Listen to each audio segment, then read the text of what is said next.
Hola y bienvenidos a este nuevo video. Hoy te vamos a explicar como nunca se ha hecho la magia detrás de esto. Teed up, and it's Roberto Carlos!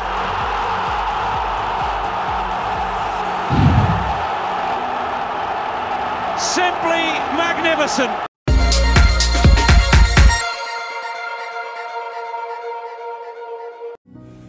A lo largo de la historia del fútbol se han anotado goles espectaculares que parecen imposibles, simplemente mágicos. El balón recorre el terreno de juego haciendo giros a gran velocidad, bordeando la defensa y entrando al arco justo donde es imposible para el arquero. Parecen hitos sobrenaturales que desafían la realidad. Todo el estadio espera el remate de Cristiano Ronaldo. Va Cristiano Ronaldo. ¡Gol! Sin embargo, es todo lo contrario. La explicación de esos magníficos tiros se encuentra en la física, una de las ciencias que modela las leyes de la naturaleza. El secreto detrás de estas anotaciones se encuentra en el balón, el aire, un poco de física y la magia del jugador. Para poder entender estas trayectorias impresionantes y que parecen imposibles, primero necesitamos comprender algo fundamental, el efecto Magnus. Entender este efecto es la clave de este video, y para lograrlo necesitamos dos herramientas fundamentales. Primero, comprender qué es un cuerpo rígido, como el balón, y segundo, la física detrás de un fluido, como el aire. El primer elemento que vamos a abordar es la rotación de un cuerpo rígido, pero primero debemos conocer qué es un cuerpo rígido. La idea u objeto más simple de manejar en física es la partícula, que es un objeto puntual que no tiene dimensiones, no tiene forma ni tiene masa, donde las fuerzas actúan siempre sobre un mismo punto. Ahora, en un cuerpo sí vamos a tener dimensiones, vamos a tener una forma determinada y claro vamos a tener masa, donde podríamos pensar que está compuesto por átomos que los podríamos considerar como partículas dentro de este objeto. Ahora, cuando decimos que es rígido nos referimos a que la distancia entre dos puntos, dos partículas, es siempre la misma y por lo tanto no se puede deformar, cosa que en la realidad no es del todo exacto, porque ya sea en pequeñas proporciones todos los cuerpos se deforman. En este caso el balón claro que se deforma cuando es impactado por el jugador, ya que tiene cierta elasticidad. Pero para este análisis lo vamos a asumir como un cuerpo rígido, una esfera que no se deforma. Ahora, ¿qué pasa cuando el futbolista lo golpea? Cuando el balón se patea en la zona central, viéndolo desde esta perspectiva, este va a salir disparado con una cantidad de movimiento que depende de la velocidad de la patada y de su dirección. Pero debido a que el golpe es en la zona central, el balón solo se va a trasladar. Si la dirección de la patada es sobre 45 grados, pues el balón describirá una parábola. Si por otro lado lo golpeamos en un costado, las cosas van a cambiar un poco, porque ahora el balón va a rotar y se trasladará. Ya sabemos que la dirección del balón va a depender de la orientación de la patada, pero pensemos que el balón está fijo en un eje vertical. Si alguien lo golpea por un borde con el empeine del pie, va a generar que el balón rote solo sobre el eje vertical, pero debemos pensar que en la realidad el balón puede girar con una combinación de giros sobre los diferentes ejes, porque en la realidad no está fijo. Entonces, en resumen, el balón saldrá disparado con una dirección determinada por la patada y además va a rotar. Pero ¿y el asunto que el balón lo asumimos como un cuerpo rígido? Eso nos va a asegurar que en ningún momento de la trayectoria el balón se deforma e implica que la velocidad angular es la misma en todos los puntos sobre el balón. Dicho en otras palabras, si imaginamos una línea desde el centro del balón hasta un extremo, todos los puntos sobre ella van a barrer un ángulo en la misma cantidad de tiempo, independientemente de la distancia que recorran. Ahora vamos con el segundo elemento. El balón se mueve en un medio, el aire. Este es fundamental para que se den las increíbles curvas en la trayectoria. Es la interacción entre el balón y el aire el secreto tras la magia. Resulta que este medio es un fluido y para entender su comportamiento y su movimiento debemos acudir al principio de Bernoulli. Pero primero debemos mencionar un concepto bien importante: la línea de corrientes en los fluidos. En términos teóricos son un conjunto de curvas tangentes a la velocidad en un instante. O bueno, si el fluido es independiente del tiempo, serán las trayectorias de las partículas en el fluido. Ahora sí, la ciencia tras el secreto. El principio de Bernoulli establece que en un fluido incompresible y constante, la suma de todas las formas de energía a lo largo de la línea de corriente es la misma en todos los puntos sobre esa línea de corriente. Esto significa que la suma de la energía cinética, potencial e interna permanecen constantes en todos los puntos. Si la velocidad aumenta sobre una línea de corriente, la energía cinética también va a aumentar. Y como la suma total de todas las formas de energía debe ser constantes, entonces la suma entre la energía potencial e interna debe disminuir.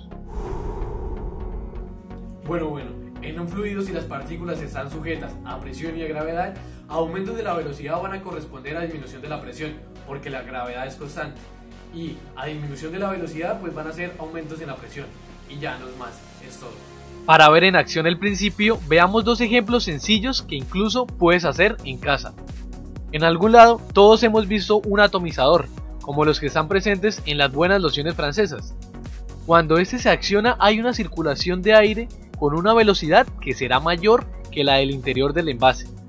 Entonces, por el principio de Bernoulli, sabemos que en el interior habrá una presión mayor que provocará que fluya el líquido por el conducto hasta ser atomizado. Ahora, con la pelota de ping-pong y el secador vamos a ver algo diferente. Cuando este se acciona se va a crear una columna de aire que contiene la pelota.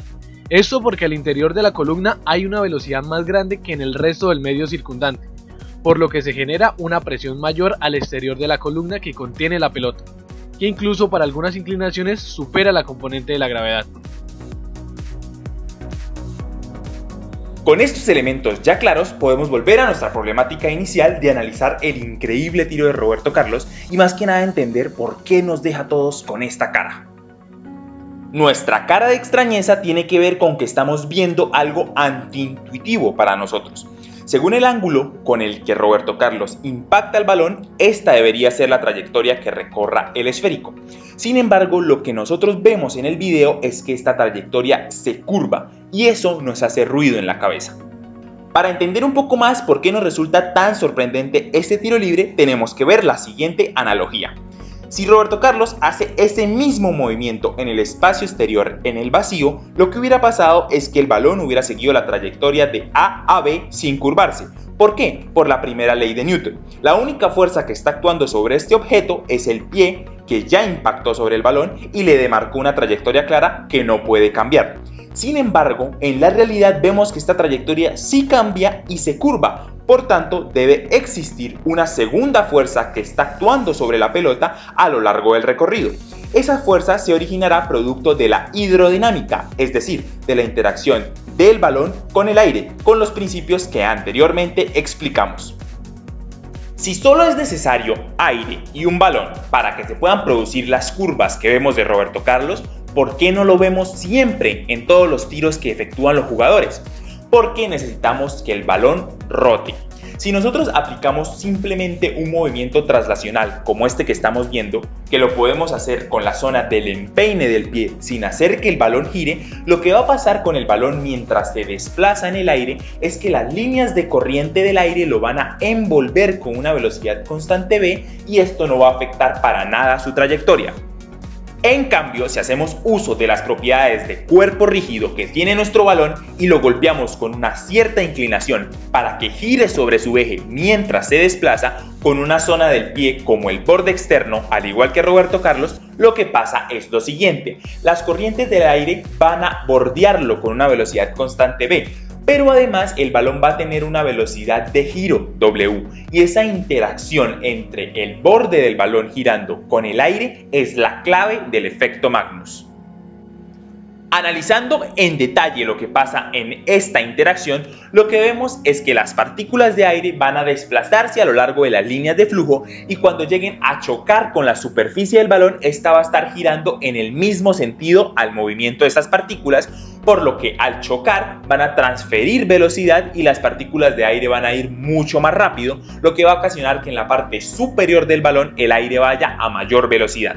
En la parte de abajo pasa totalmente lo contrario. Las partículas de aire se mueven en la misma dirección, pero en este caso es la superficie del balón la que va en sentido contrario. Por eso, al chocar va a disminuir la velocidad de las partículas de aire, lo que va a hacer que el aire vaya mucho más lento en la zona de abajo del balón. En resumen, esto va a ocasionar que el diagrama se transforme en el siguiente. Y aquí vamos a tener una discrepancia de velocidades entre la parte superior e inferior. y esto debe ser compensado debido al principio de Bernoulli, como lo vimos anteriormente. Para hacer eso, el aire cambia su presión. En la parte superior va a haber menor presión que en la parte inferior, y esto significa que la zona de abajo del balón está siendo empujada por el aire con mucha más fuerza que la parte de arriba. Al final de cuentas, esto va a derivar en una fuerza neta, que lo que va a ocasionar es que nuestra trayectoria se curve, y este es el fantástico efecto Magnus. Con todo esto claro, ya podemos entender ese magnífico tiro libre. Sin embargo, queda una última cosa por explicar. Lo fantástico de Roberto Carlos es que logró curvar el balón demasiado en una distancia muy corta. ¿Esto cómo lo hizo? Aumentando muchísimo la velocidad de giro del balón. Y esto solo se puede hacer con una potencia de piernas tan grande como la del lateral brasileño.